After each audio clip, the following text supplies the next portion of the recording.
गुरु प्यारी साध संगत जी, प्यार भरी राधा स्वामी जी, साध संगत जी, आज की वीडियो को पूरा ज़रूर देखिए। अगर वीडियो अच्छी लगती है तो वीडियो को ज़रूर लाइक और चैनल को सब्सक्राइब करना मत भूलिएगा। संगत जी, जैसा कि हम सब जानते हैं कि बाबा जी हमारे जो भी बातें कहते हैं हमारे लिए सही होती है। अगर हमें कष्ट भी देते हैं तो अब भी वह हमारा कोई ना कोई कर्म ज़रूर काटते हैं। तो साध संगत जी, हम समझते हैं कि बाबा जी हमारे साथ गलत कर रहे हैं, लेकिन बाबा जी हमारे साथ कभी गलत नहीं करते। मतलब हमारा कोई ना कोई बुरा कर्म जो होते हैं वह काट लेते हैं। तो साध संगत जी, इस साखी में भी एक सत्संगी के साथ कौन से बुरे कर्मों को बाबा जी ने काटा वह मैं आज बताऊंगी। साध संगत जी, एक सत्संगी था और वह बाबा जी को बड़ा मानता था और एक फैक्ट्री में काम करता था और वह फैक्ट्री में काम करता था और लगातार 8 घंटे काम करता था और घर आकर अपने बच्चों का पालन पोषण करता था। और जब भी उसे मौका मिलता वह सेवा पर और सत्संग के लिए ज़रूर जाता था। और साध संगत जी, वह बाबा जी से बड़ा प्रेम करता था और सेवा में भी जब भी बाबा जी दर्शन देने आते तो बाबा जी उससे ज़रूर पूछते कि क्या हाल चाल है। वह हमेशा कहता, बाबा जी आपकी कृपा है। जिससे बाबा जी कहते हैं, बेटा ये तो तुम्हारे कर्मों का चक्कर है और जिस कारण तुम्हारी चली जा रही है। वो कहता है, नहीं नहीं बाबा जी, आपकी दया मेहर हम पर हुआ है, इसीलिए हमारी चली जा रही है। तो बाबा जी कहते हैं, बेटा ऐसी कोई बात नहीं है, अपने उस सतगुरु पर विश्वास रखो, वह हमेशा तुम्हारे साथ है। तो वह कहता है, बाबा जी आप हमेशा हमारे साथ रहिए। बाबा जी कहते हैं, बेटा मैं तो हमेशा ही आपके साथ हूँ, बस आप ही मुझसे को दूर कर देते हैं। तो बाबा जी से वो कहता है, नहीं नहीं बाबा जी, आप तो हमेशा हमारे दिल में रहते हैं। तो बाबा जी कहते हैं, बेटा आप भी हमारे दिल में ही रहते हो। साध संगत जी, ऐसे ही समय व्यतीत होता तो वह जो सत्संगी था अब काम बुजुर्ग हो गया था, लेकिन तनख्वाह उसकी उतनी ही थी जिस कारण उससे काम तो वह करता था लेकिन उससे होता नहीं था। और साध संगत जी, जिस कारण उसकी तबीयत भी खराब रहने लगी थी और हमेशा ही उसे जो है कोई ना कोई रोग जो है लगा रहता था। और वह सेवा पर भी उसने जब भी आता तब वह बाबा जी से इसी बात में कहता कि बाबा जी मैं ठीक नहीं हूँ। बाबा जी कहते हैं, बेटा तेरे कर्मों का चक्कर है, कोई बात नहीं तो ठीक हो जाएगा, बस मेहनत किया कर। वो कहता है, मैं ऐसा ही करूँगा। घर जाकर वह अपनी पत्नी से कहता है, आज मैंने बाबा जी को बताया कि मेरी तबीयत ठीक नहीं रहती। तो वो कहती है, बाबा जी ने क्या कहा? वो कहता है कि बाबा जी कहते हैं, बेटा तुम्हारे कर्मों का चक्कर है। तो वो कहता है कि उसकी बीवी, अगर बाबा जी ने कहा है तो क्या पता हमारे कर्मों का ही चक्कर है जिसके कारण आपको दुख तकलीफ हो रही है। तो वो कहते हैं, कोई बात नहीं, ये भी आपके कर्म काटे जा रहे हैं, क्या पता इसके कारण ही आपको कोई जो है बड़ा कर्म हुआ वो कट रहा हो। उसका पति कहता है, हाँ तू सही कहती है, हमारा कोई ना कोई बड़ा कर्म जो है वो कट रहा है। और उसके बेटे भी उसी फैक्ट्री में काम करते थे और उसके 2 बेटे थे और एक बेटे की शादी हो गई थी। उसकी बहू जो थी वह भी सत्संगी थी, हमेशा जो थी बाबा जी की बातें ही करती रहती थी, जिसके कारण उसका जो ससुर था, जो सत्संगी आदमी था, वह बड़ा ही खुश रहता था कि हमारे सत्संगी परिवार मिला है। और वो कहती, बाबा जी अब आपकी उम्र हो गई है, आपको काम छोड़ देना चाहिए। तो वो कहता है, नहीं बेटा, जब तक मेरे हाथ पैर चलते हैं तो मुझे थोड़ा बहुत तो मेहनत करनी होगी, मैं अपने बच्चों पर कैसा बोझ बनकर बैठ जाऊं। उसकी बहू कहती है, बाबा जी आपने भी सारी उम्र अपने बच्चों के लिए किया है, तो अब वो बच्चों को करने दीजिए, ये उनकी बारी है। तो वो कहता है, नहीं नहीं बेटा, जब तक मेरे हाथ चलते हैं मैं मेहनत करूँगा। हमारे बाबा जी भी कहते हैं कि जब तक मेहनत करते हैं तब तक ही हमें खाना हजम होता है और ऐसे हजम नहीं होता। वो कहती है, ठीक है पिताजी, ये आपकी मर्जी है। सत्संगत जी, ऐसे ही उसकी तबीयत ठीक नहीं रहती, 2-3 दिन महीने वह सेवा पर नहीं गया। और उसके बाद जब बाबा जी सेवा पर गया तो दर्शनों में लिए बाबा जी आए। तो बाबा जी के पास आकर कहने लगे, बाबा जी कहते हैं, बेटा बड़े दिनों बाद सेवा में आए हो। वो कहता है, बाबा जी आपको तो पता है मेरी तबीयत ठीक नहीं रहती। बाबा जी कहते हैं बेटा क्या बात हो गई थी?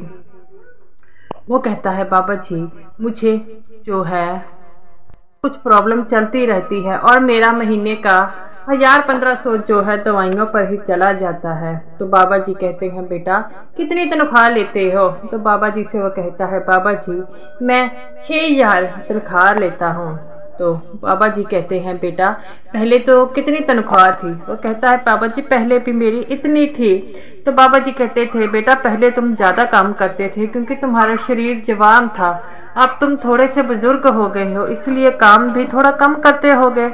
तो वो कहता है बाबा जी आप सही कहते हैं, अब मुझसे काम नहीं होता। मेरी बहू कहती है कि आप घर पर बैठ जाइए, अब आपसे काम नहीं होता, लेकिन मैं कहता हूँ कि मैं काम करता ही रहूँगा। बाबा जी कहते हैं बेटा काम करना तो अच्छी बात है, तो मुझे लगता है जितनी तुम्हें तनख्वाह मिलती है तुम उतना काम करते नहीं हो।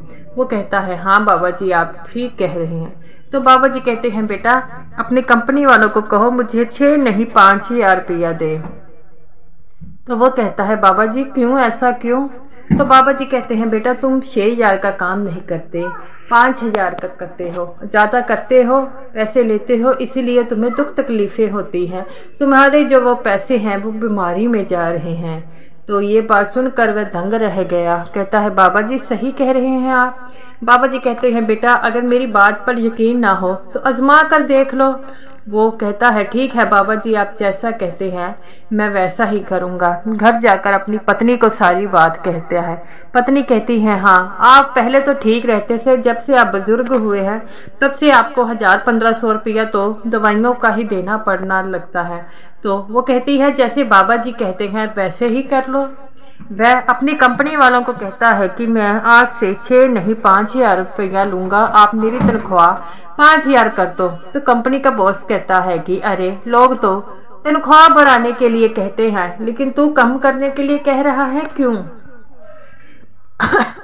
मैं इतनी मेहनत नहीं करता, पहले मैं जवान था मेहनत करता था, आप मुझे 8000 भी देते थे तो मैं कहता था कम था, लेकिन आप बुजुर्ग हो गया हूँ मैं उतनी मेहनत नहीं करता, मेरे ये ऊपर वाले जो पैसे हैं वो मेरी दवाई में खर्च होते हैं। तो उसका बॉस कहता है सोच ले एक बार, तेरे को तो तनख्वाह ज़्यादा मिल रही है और तू कह रहा है कम कर दो। वह हाथ जोड़कर कहता है कि आप मेरी तनख्वाह अगले महीने से 5000 कर दे। तो उसका बॉस कहता है बेट जैसी तेरी मर्जी वैसा ही सही। तो उसके बॉस ने उसे अगले महीने जो तनख्वाह दी वो 5000 रुपया थी और उस महीने उसे कोई बीमारी नहीं हुई और कोई भी दुख तकलीफ नहीं हुआ और डॉक्टरों के पास ना जाना पड़ा। ऐसा ही लगातार 2-3 महीने होता है। वो बिल्कुल बीमार नहीं कहता। वो अपनी पत्नी से कहता है कि पापा जी ठीक कह रहे थे, मैं कम काम करता हूँ और पैसे ज़्यादा लेता हूँ जिस कारण मुझे जो है वो पैसे डॉक्टरों को देने पड़ते थे, अब मैं बिल्कुल ठीक हूँ। तो उसकी पत्नी कहती है हाँ आप सही कहते हैं, आप अब 3 महीने से आपको कम पैसे मिल रहे हैं, आप बिल्कुल ठीक है। आप अब की बार जाएंगे तो बाबा जी से कहना कि हमने तनख्वाह कम कर दी है और हमारा जो ये बीमारी भी कम हो गई है। सासंगत जी कुछ दिनों बाद वह सेवा में गया, दोबारा बाबा जी दर्शन देने आए तो बाबा जी से कहता है बाबा जी आप ठीक कह रहे थे, मैं 6000 रुपया लेता था जिस कारण 1000-1500 मेरी बीमारियों का निकल जाता था, अब मैंने 5000 कर दिया है और मुझे अब कोई बीमारी नहीं है, मैं बिल्कुल ठीक हूँ। बाबा जी कहते हैं बेटा जब हम मेहनत से ज़्यादा पैसे लेते हैं वह भी हमारे लिए हानिकारक है, क्योंकि वह पैसे जो हमारे शरीर को कष्ट देते हैं, क्योंकि हमने मेहनत बिना किए हैं और जिस कारण हमें वो तकलीफ़ों का सामना करना पड़ता है। वो कहता है बाबा जी मैं आपका इस बात के लिए शुक्रिया मनाता हूँ। तो बाबा जी कहते हैं बेटा शुक्रिया किस बात का, मैं तो तुम्हें वही बात बताऊँगा जो तुम्हारे फ़ायदेमंद हो। तो वो कहता है बाबा जी आप ठीक कहते हैं और घर चला जाता है और अपनी पत्नी से कहता है कि बाबा जी कहते हैं कि उतना ही पैसे लो जितनी आप मेहनत करते हो। और घर में सब में यही बात कहता है। घर वाले भी बड़ा खुश होते हैं कि बाबा जी अब बिल्कुल बीमार नहीं हैं, वे एकदम तंदुरुस्त दिख रहे हैं। तो सासंगत जी ऐसा ही होता है, जब हम एक्स्ट्रा पैसे लेते हैं तो कोई ना कोई बीमारी ऐसी लग जाती है जिसके कारण हमें उसका सामना करना पड़ता है। तो साध संगत जी, बाबा जी ठीक कहते हैं, उतने पैसे ही लो जितनी मेहनत तुम करते हो। मेहनत से ज़्यादा लोगे तो वो तुम्हारे लिए हानिकारक ही होंगे। तो हमें भी जितना हम काम करते हैं उतने ही पैसे लेने होंगे, नहीं तो हमें दुख तकलीफ़ों का सामना करना पड़ेगा। तो गुरु प्यारी साध संगत जी, ये रही मेरी आज की वीडियो अच्छी लगी हो लाइक कीजिएगा, और सभी साध संगत जी को मेरी तरफ से प्यार भरी राधा स्वामी जी।